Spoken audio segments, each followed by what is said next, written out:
6, 5, 4, 3, 2, 1, 0. We have ignition.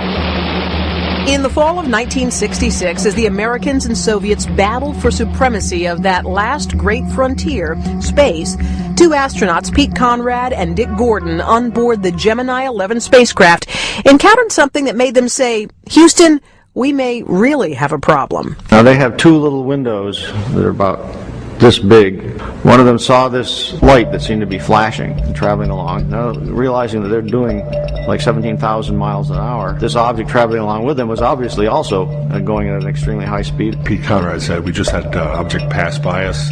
It could have been anything," but he didn't know. One of them grabbed a camera and started taking pictures. So, okay, it's not exactly a Klingon attack cruiser, but still, it's something mysterious.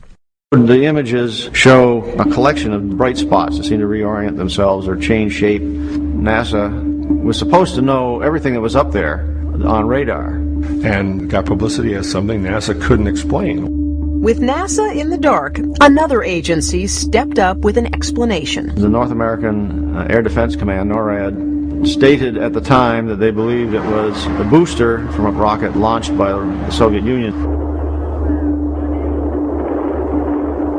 But for UFO investigators, that theory was easily jettisoned. For starters, analysis shows the astronauts weren't even looking in the right direction. And even if they had been, the rocket wasn't exactly right outside the window. Try 3,000 miles away, around the curvature of the Earth.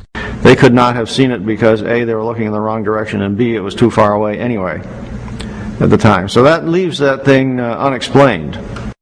NBC space analyst James Oberg was a rocket scientist at the Johnson Space Center in Houston for more than 20 years. He thinks the mysterious object may have actually been something the astronauts themselves had jettisoned. They've been tossing junk out the hatch hours before, and those things they toss out tend to hang around or zigzag back and forth in front of them. Still, no one can prove beyond a doubt what that white flash was. We can't be sure that it was not something ejected from the spacecraft. Well, it would be virtually impossible, I think, to prove that it was. Alternatively, there's something weird going on up there